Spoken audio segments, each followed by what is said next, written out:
Hello everyone, कैसे हैं आप सभी लोग। इस सीरीज में बड़ा मजा आ रहा है। हम लोग हमारे हर एक अपने सेशन में एक बड़ा अच्छा क्वेश्चन साथ में डिस्कस कर रहे हैं और बेसिकली हम यहाँ पर उन क्वेश्चंस के थ्रू वो टेक्निक सीख रहे हैं जो हमारे काफी सारे क्वेश्चंस में अप्लाई की जा सकती है। आज भी हमारे सामने एक बहुत प्यारा सा बहुत खूबसूरत सा क्वेश्चन है। आप लोग इसकी खूबसूरती जब इसे सोल्व करेंगे तब देख पा रहे होंगे। क्वेश्चन ही अपने आप में कितना इंटरेस्टिंग है, ध्यान से देखिएगा। हमें कहा जा रहा है कि मेरे पास f एक कॉन्टिन्यूअस रियल वैल्यूड फंक्शन है। आप लोग जानते हैं कि हम लोगों ने हमारे हर एक सेशन में एक टेक्निक सीखी है, क्या कि जब भी हमारे सामने कोई क्वेश्चन आए तो वहां पर जो भी बातें गिवन है जो हमारे काम में आ सकती हैं, स्टेप वन हमारे सॉल्यूशन का यही होता है कि उन सारी बातों को इकट्ठा कर लिया जाए, ताकि जब मैं प्रूफ कर रहा हूं तो हम ये ट्रैक रख पाए कि हम कौन कौन सी बात यूज कर चुके हैं और कौन कौन सी बात यूज करना बाकी है, ताकि हम सही दिशा में लगातार आगे बढ़ते रहें। हमारे पास सबसे पहले गिवन है कि f मेरे पास एक कॉन्टिन्यूअस रियल वैल्यूड फंक्शन है क्लोज जीरो इंफिनिटी पर, यानी कि मैं इसको कुछ मैथमेटिकल फॉर्म में ऐसे लिख दूंगा कि डोमेन क्या है, क्लोज जीरो से इंफिनिटी, और रियल वैल्यूड है तो आपके पास आप कोडो में रियल नंबर रख लीजिए। और साथ में मेरे पास मेरा जो फंक्शन आता है ये कॉन्टिन्यूअस फंक्शन मेरे पास बन रहा है। तो पहली लाइन ने तो हमें ये बातें बताई थी। उसके बाद हमारे पास इन्होंने एक कैपिटल ए सेट डिफाइन किया। कैपिटल ए बहुत इंटरेस्टिंग है, ध्यान से देखना। कैपिटल ए में मेरे पास वो सारे स्मॉल ए रियल नंबर आ रहे हैं, जहां स्मॉल ए क्या बन रहा है, limit n tends to infinity f of x n for some sequence x n in close zero से infinity such that x n diverge करे प्लस इंफिनिटी को। बड़ा आसान सा है, ध्यान से समझिएगा।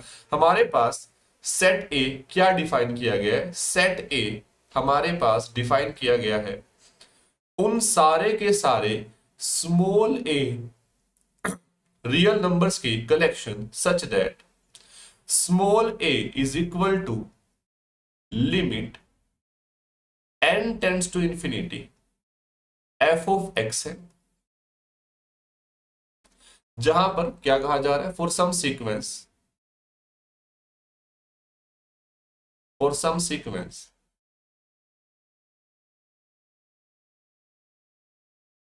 X n in domain of function f, है ना। और साथ में हमारे पास क्या कहा जा रहा है कि आपकी ये जो सीक्वेंस एक्शन है ये डाइवर्ज कर रही होगी इंफिनिटी पर। ठीक है, कोई बात नहीं, इससे हमें कोई घबराने की आवश्यकता नहीं है। जस्ट एक बार इस सेट को देख लो। अब ये हमारे पास बातें गिवन थी। अब प्रूफ करने को क्या कहा गया है, स्टेटमेंट अपने आप में बड़ी प्यारी है जो प्रूफ करने को दी गई है कि अगर a मेरे पास कंटेन करता है दो नंबर a एंड b, तो वो कंप्लीट इंटरवल मेरे पास जो बनेगा क्लोज इंटरवल ए बी उसे कंटेन कर रहा होगा। इसको आप ऐसे भी कह सकते हैं ना कि सेट ए मेरे पास पक्का एक कनेक्टेड सेट आ रहा होगा या पाथ कनेक्टेड सेट आ रहा होगा। ये प्रूफ करने को कहा जा रहा है। आप लोग देख पा रहे हैं कॉन्टिन्यूअस रियल वैल्यूड फंक्शन, इसका मतलब क्या है कि कहीं ना कहीं यहां पर बात की जा रही है हमारे सिंगल वेरिएबल कैलकुलस की, यानी कि शुरुआत क्वेश्चन की कहां से हुई, सिंगल वेरिएबल कैलकुलस से। देन बीच में सीक्वेंस के डाइवर्जेंट नेचर का यूज किया गया है अपने पास सेट ए को डिफाइन करने के लिए, यानी कि इसी क्वेश्चन में हमारे पास हम यूज कर रहे हैं सीक्वेंस ऑफ रियल नंबर्स अपने इस टॉपिक का भी। एंड लास्ट में मुझे कहा गया है कि सेट ए मेरे पास एक ऐसा सेट आएगा कि अगर उसमें ए एंड बी बेसिकली बैठे हुए हैं तो क्लोज इंटरवल ए बी मेरे पास पक्का उसी के अंदर होगा, यानी कि सेट ए मेरे पास एक पाथ कनेक्टेड सेट आ रहा होगा। यानी कि यहां पर यूज किया जा रहा है पॉइंट सेट टोपोलॉजी का, और इन तीनों का मिक्सचर बेसिकली इक्वेशन बनता है। इसलिए अपने आप में इक्वेशन एक बहुत खास और बहुत प्यारा क्वेश्चन बन रहा है। हमारे पास हम सॉल्यूशन की शुरुआत करते हैं। बेसिकली सॉल्यूशन हमारे पास स्टार्ट कैसे होगा, जो हमें गिवन है। इन्होंने कहा कि मान लो small a and small b मेरे पास सेट ए में बिलोंग करते हैं, और अब आपको शो करना है कि क्लोज इंटरवल ए बी मेरे पास, यानी कि इसको हम ऐसा कह सकते हैं कि ए एंड बी के बीच में बैठा हुआ कोई भी रियल नंबर हमारे पास अगर होगा तो वो पक्का मेरे पास ए के अंदर होगा, है ना। सिंपल सी कहानी है, यही हमें शो करना है। तो चलिए शुरुआत करते हैं। मान लेते हैं let small a small b capital A में बिलोंग करता है। एंड मेरे पास जो c है वो a एंड b के बीच का कोई भी रियल नंबर है। और अब मेरा मेन लक्ष्य यहां पर क्या है, मेन टारगेट क्या है, मुझे ये शो करना है कि ये जो c भाई साहब है ये मेरे पास कैपिटल A में बैठे हुए हैं। आई होप सभी लोगों को यहां तक की कहानी चमकती है, नजर आती है। अब अगर स्मॉल ए स्मॉल बी मेरे पास कैपिटल ए में है, इसका मतलब क्या है, इसका मतलब है कि मेरे पास ऐसी दो सीक्वेंसेस होंगी, एक सीक्वेंस एक्स एन एंड एक sequence y n in close zero to infinity such that मेरे पास स्मॉल ए बराबर आई limit n tends to infinity f of x n के, जहां पर एक्सएन डाइवर्ज कर रही हो प्लस इन्फिनिटी पे, एंड स्मॉल बी बराबर आए limit n tends to infinity f of y n के, जहां पर वाई एन भी एक डाइवर्जेंट सीक्वेंस हो। ऐसा क्यों? क्योंकि मेरे पास यही तो बेसिकली कंडीशन है किसी भी real number small and small b की सेट ए में बैठे होने की। स्मॉल ए अगर मेरे पास सेट ए में है तो पक्का एक ऐसी डाइवर्जेंट सीक्वेंस होगी एक्सएन जिसके कोरस्पोंडिंग जब मैं एफ ऑफ एक्सएन निकालूंगा उसकी लिमिट ए बन रहा होगा। एंड सेम मेरे पास बी के लिए, जस्ट यहां पर जो हमें डेफिनेशन गिवन है ना सेट ए की, हमने उसका यूज किया। अब एक बात पकड़िएगा सभी लोग, बड़े ध्यान से देखिएगा, बड़े काम की चीज हमारे पास आने जा रही है कि मेरे पास अगर मान लीजिए ये ए है, ये बी है और ये मेरे पास सी बैठा हुआ है ना, यहां तक की कहानी। अब अगर मेरे पास लिमिट अपने पास आती है, limit n tends to infinity f of x n मेरे पास ए आता है, तो क्या आप देख पा रहे हैं एक स्टेज के बाद मेरे सारे के सारे एफ ऑफ एक्स एन इस इंटरवल में हम लोग लेकर आ सकते हैं, यानी कि सारे एफ एक्स एन को मैं सी से छोटा बना सकता हूं एक स्टेज के बाद, है ना। मान लो पहली 1000 टर्म छोड़ दी, 2000 टर्म छोड़ दी, यही तो definition of limit of sequence होती है। एंड सेम कहानी अगर limit n tends to infinity f of y n भी आता है, तो एक स्टेज के बाद सारे के सारे एफ ऑफ वाई एन मेरे पास होंगे वो c से बड़े हो जाएंगे, तभी तो मेरे पास लिमिट भी आ रही है। यानी कि मैं इसको कुछ ऐसे कह सकता हूं, ध्यान से देखिएगा, कि मेरे पास अगर limit n tends to infinity f of x n a आता है और अपने पास limit n tends to infinity f of y n b आता है, तो मुझे शत प्रतिशत यहां पर हमारे ऐसे m के नेचुरल नंबर मिल रहे होंगे सच दैट कि मेरा जो एफ ऑफ एक्स एन मेरे पास बन रहा है ये लेस देन c बन जाए for every n greater than equal to m। एक स्टेज के बाद ये m मेरे पास 1000 हो, 2000 हो, लाख हो, कोई फर्क नहीं पड़ता, बट एक ऐसा m पक्का मिलेगा कि उसके बाद सारे f of x n c से छोटे बन जाए, क्योंकि लिमिट जो आ रही है f एक्स एन की वो a आ रही है। एंड साथ में यहीं पर हमारे पास जो f ऑफ वाई एन है वो ग्रेटर देन c हो जाए for every n greater than equal to k। हमारे पास ये बात हमें नजर आनी चाहिए, चमकनी चाहिए। अब हम लोगों ने यहां पर सबसे पहली बात जो सेट ए डिफाइन किया गया उसका यूज कर लिया है ना, वहां तक हमने बात कर ली।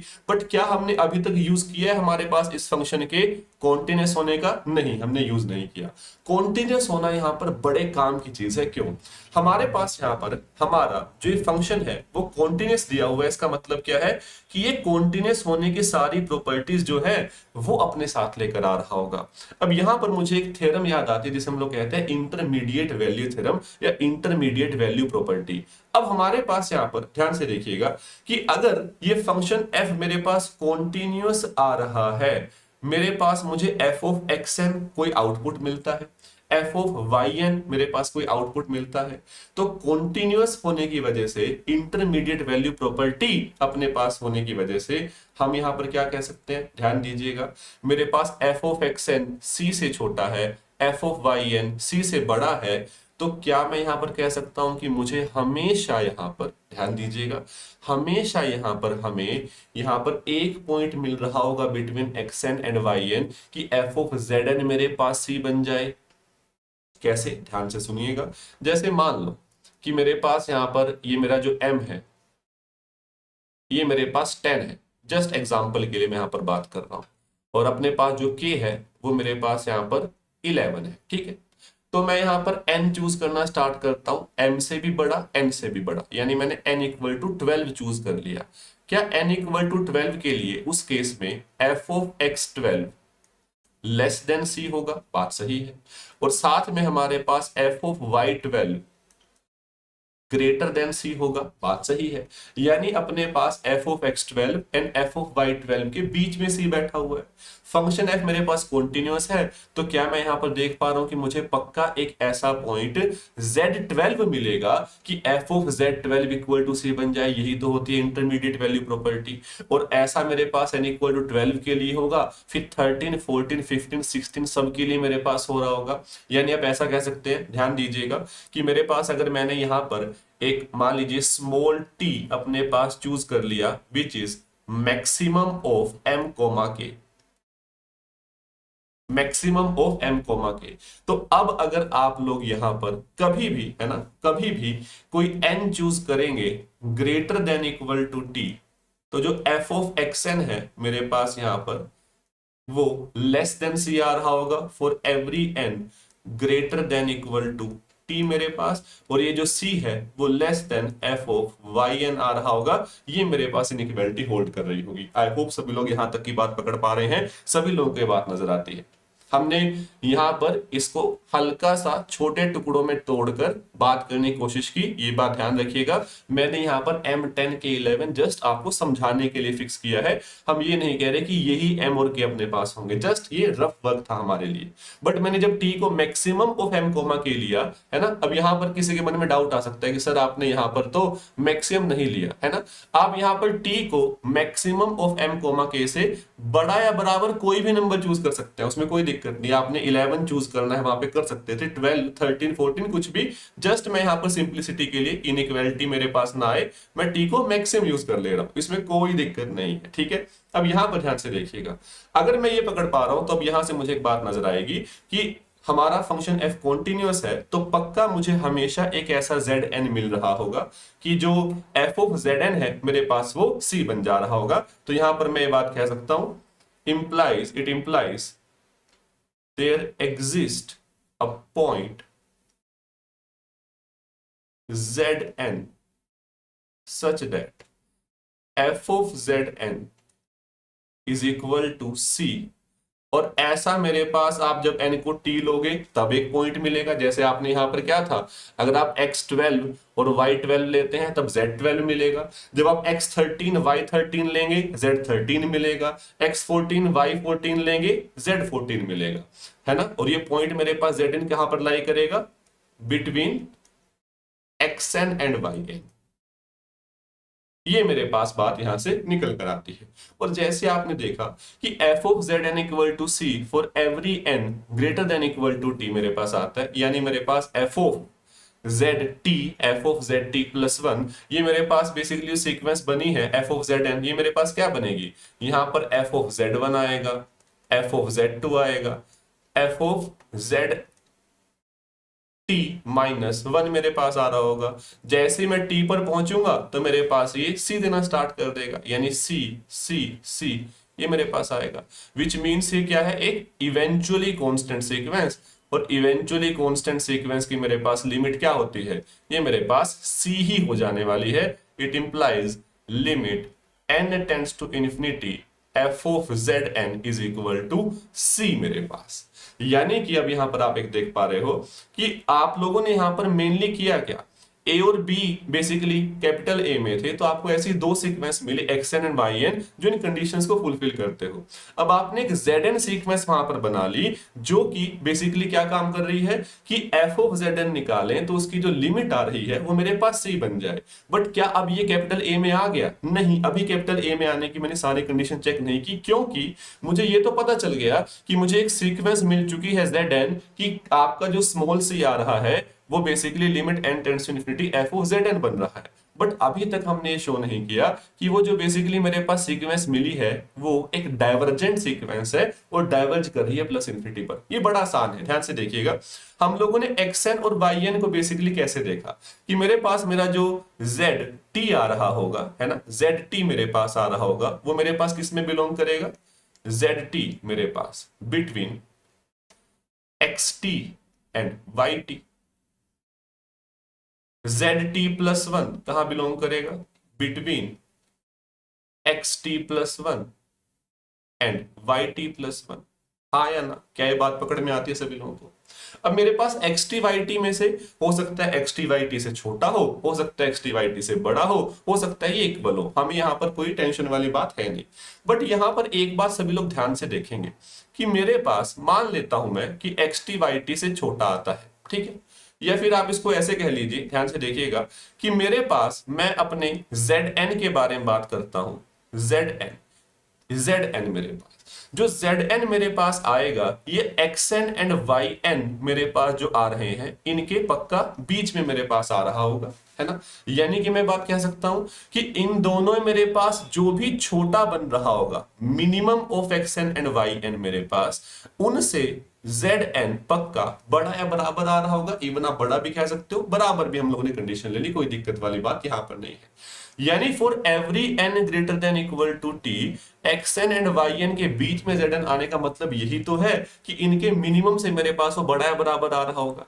और मुझे पता है कि एक्स एन भी जा रहा है इन्फिनिटी पर, वाई एन भी जा रहा है इन्फिनिटी पर। तो एक बात ध्यान से सोचना कि मेरे पास ये, अपने पास मान लो ये मेरे पास एक्स टी है फॉर एग्जाम्पल, ये मेरे पास वाई टी है, इसके बीच में जेड टी आ गया। देन मेरे पास ये एक्स टी प्लस वन है, ये मेरे पास वाई टी प्लस वन है, यहां जेड टी प्लस वन आ गया।